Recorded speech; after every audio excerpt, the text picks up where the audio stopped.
The food is all included, and the drinks are all included, and the shows are all free. Nah. There is so much more at an all-inclusive resort than just that. In this video, I'm going to give you an in-depth glimpse into what all-inclusive really means. Make sure you stay until the end because I'm really going to walk you through step by step the whole process from the airport to the resort to dinner to the room, etc., all the way back to the airport because, guys, this happened to me. I don't want it to happen to you. So see me at the end of the video for that. When you're staying at an all-inclusive resort, they're going to have a different landscape for each different kind of resort that you stay at.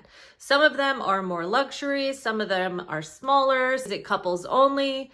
Is it adults only? Is it family friendly? Is it like a spring break destination? So there's all these kind of factors that go into it. So make sure you pick the right all-inclusive resort for you, because I think a lot of people just think all-inclusive resort, they're all the same. They're all totally different depending on which kind of genre you want to go into. Like the Grand Palladium that I stayed at, where it was actually 4 resorts in one resort. And no matter where you stayed, you had access to everything. Sandals that I stayed at in Jamaica, where it was a couples only resort, but then you also had free shuttle service to the family friendly resort. So you kind of got 2 in 1. And then of course you have the resorts that are just standalone resorts and you get what you get, whatever's in those 4 walls. Next up, let's talk about what to expect at an all-inclusive resort's pool. So when you check in, they're going to give you a towel card, and you're going to need this towel card to go to the towel hut, and you're going to have to make sure you return this towel card when you check out. Now, that being said, once you have your towel, you're going to want to use it to kind of reserve your spot either at the beach or down by the pool, because a lot of these resorts get really packed, especially in those areas. That way you're going to signal that you're kind of reserving that seat, and then people will know not to sit there. If you don't do it, it's kind of like a crapshoot. You're either going to get a chair or you're not. But sometimes throughout the day, people will leave their seats and move to other places. So you might get lucky to see a couple leaving, but a lot of times it's best to just somebody wake up early, go down to the pool, reserve the seats, and that way you have them. While you're at the pool, generally speaking, they're going to have some sort of shallow area that you can lounge in. A lot of times there's chairs inside the pool. Then they also have a swim up bar, which is a lot of fun. If you're sitting at a chair in the pool area, you're going to have a waitress that comes around and serves you drinks. So don't forget to tip her. If you need tips on how to tip, check out this video here. It'll give you a better idea of how to tip everybody throughout the all-inclusive experience. Moving on over to the beach, the same can be said. A lot of all-inclusive resorts have a server that will go around, but just keep in mind the wind is probably going to be picking up down by the beach during the early hours of the day. So make sure you secure the blanket into the side of the chair or however you do it, because if you just put a hat on the chair or something, trust me when I say it's going to blow into the ocean. Moving on to the room's basics. So you're going to have, of course, your bed. They all are inclusive fridges. So you'll have some drinks in there, some alcohol. Usually it's beer and pop and water in the fridge.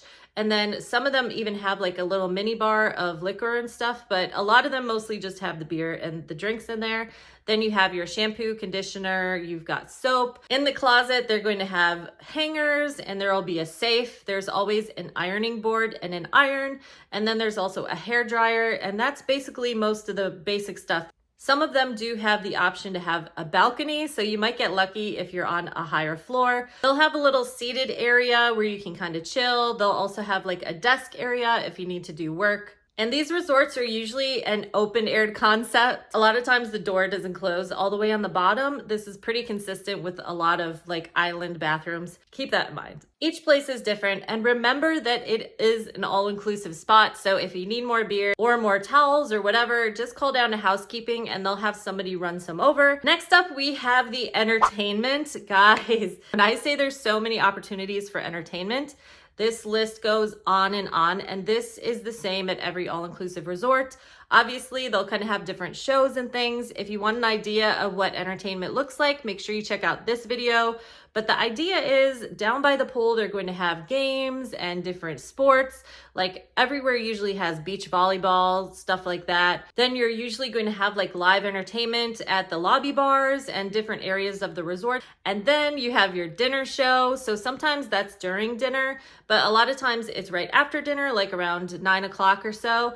And every night will be a different theme. Like here's an example. They've had a white party, they had circus, They had, you know, these are pretty consistent with most places I've gone to, but make sure you check before you go because some of the parties get crazy, like foam parties, white parties. So you want to make sure that you have the right outfit for those entertainment schedules because you can have a lot of fun at an all-inclusive resort. All right, guys, food and drink is another long list. There's basically alcohol and bars everywhere.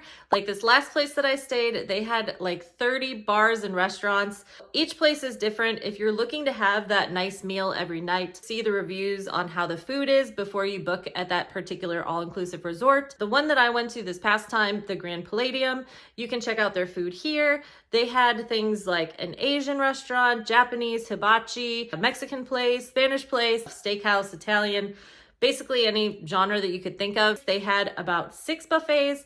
Usually you just get like 1 buffet or 2, like one will be for breakfast, one will be for dinner. But again, these will also have a different theme every night. So maybe it's American night, Italian night, Asian night. So the thing to remember is if you are going to go to one of the a la carte restaurants, you want to make a reservation as soon as you check into your room, because once you have your room number, you'll be able to officially make a reservation. So just get this all out of the way. What I suggest doing is booking one every night just to have the experience. If you like one over the others, you can always change your reservations at a later date, but the idea is to at least get on that reservation list because they will book up. If you didn't book by day of, you won't be able to get into one of the a la carte restaurants probably. And you'll find that some of them are more popular than other ones. For example, the steakhouse was the most popular, the Italian was really popular. So those were pretty booked up. So we only had like 1 or 2 chances to try those. And if you don't like where you're eating, you can always eat at the buffet because buffet is always open. Then you'll have the snack bars. So a lot of times you'll have lunch snack bar down by the pool or by the beach. They'll have like barbecues and stuff going. And then you'll have one spot that's 24 hours. So usually it's like nachos and pizzas, hot dogs, fried chicken, chicken wings, potatoes, fries, hamburgers, desserts, all that sort of stuff. And that will be open 24/7. Always remember, if you can't find anything at the buffet or at an a la carte, you'll find something in the snack bar. And even though you're at an all-inclusive resort, there will always be upgrades available. So you'll have your wine menu with each meal, which is marked up crazily, you know, because it's expensive imported wine. And then you'll also have the option to get a lobster. This is always more expensive. A lot of times they'll have a beachside restaurant, which is a la carte, but it's like you pay a la carte. So it's basically just like a beachside restaurant that's attached to the resort. There's always going to be upgrade options if you want something more than just like the house wine. But I find, you know, I can always find a cocktail that's all inclusive. If I want to drink the same wine that I drink back home, I'd rather pay the price that I drink back home. Now, the thing I would say, if you're staying in somewhere like Mexico does not really export their wine. They keep it all in Mexico. So that is the time to try some Mexican wine because it was so good. But that would be the kind of opportunity where I would take advantage and try the local wine. Again, it doesn't matter where you are. Like if you're in DR, you want to try the local rum. In Jamaica, you want to try the local rum. I feel like every country has its own thing. So look into that before you go because that's really an opportunity to try what the country is known for. And that's your chance to do it because you're probably not going to find it back home. Next up, let's talk about transportation. In this sprawling all-inclusive resort, how do you get around? Do you have to walk everywhere or what's up? At the place that I stayed at last time, they had a little train that went from lobby to lobby. And then they have golf carts that take you from your room to wherever you want to go. When I stayed at this resort here, we actually had little bicycles. So you could leave the bicycle outside of your room. And a lot of people just use the bikes to get around all day. And it was so fun because this place was sprawling also. And it was in the middle of the jungle with a cenote and things. So it was really cool to just take a bicycle ride all throughout the resort. And it was like so relaxing. I had the best time staying at Royal Hideaway Playa Car because they had so many experiences that were just included just for staying at the all-inclusive resort. It was also like right after COVID, so there wasn't a lot of people around or anything. So we were able to take advantage of having the tour guide and ask her all these questions about the Mayan ruins that she took us to.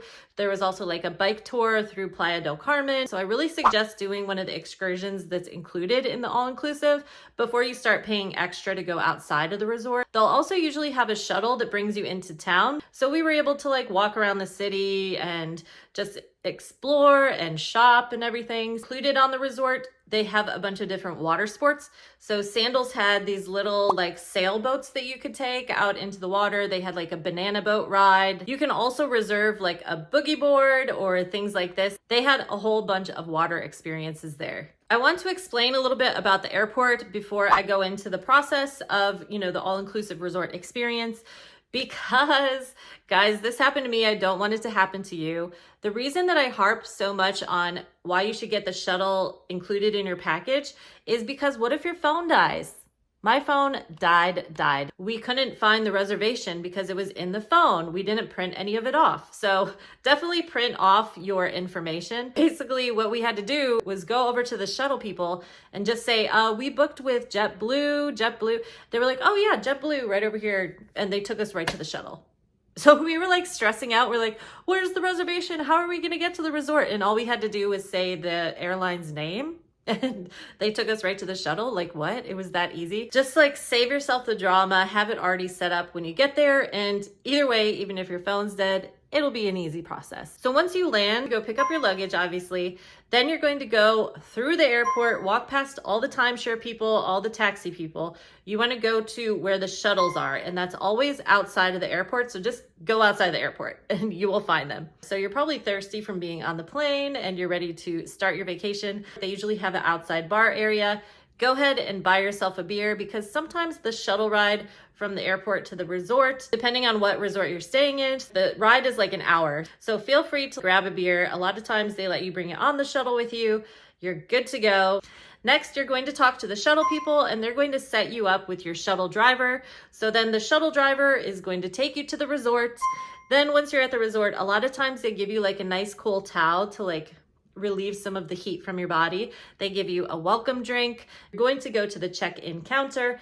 It'll be too early usually for you to check in because check-in generally is around 3 o'clock. If you've taken my advice before, you've probably landed in the morning at some point. So now you have the whole day to go and explore the resort.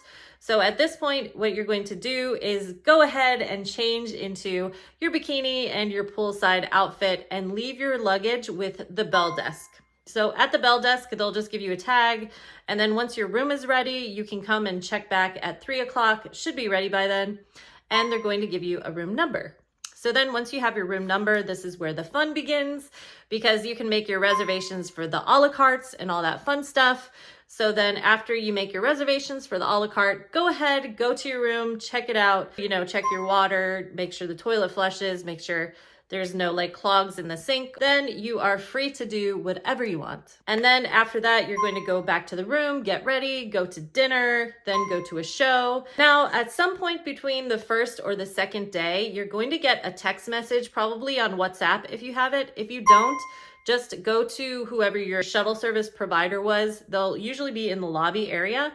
And you can just arrange for your shuttle to go back because a lot of times you think maybe you only need to be there like an hour or two ahead, but the shuttle is going to pick you up like 5 hours ahead. So you want to know that just so you have it for the last day so you can plan accordingly and be out of your room in time. Feel free to leave any questions down below if you have some, and make sure you hit that like because it'll help other people looking for these answers find me in the algorithm. And that would help me out a lot because I really want to get this information out there to the right audience. And of course, I know you want to see more videos, so make sure you check out this one because it's what YouTube thinks you're gonna like the most. I'll see you there.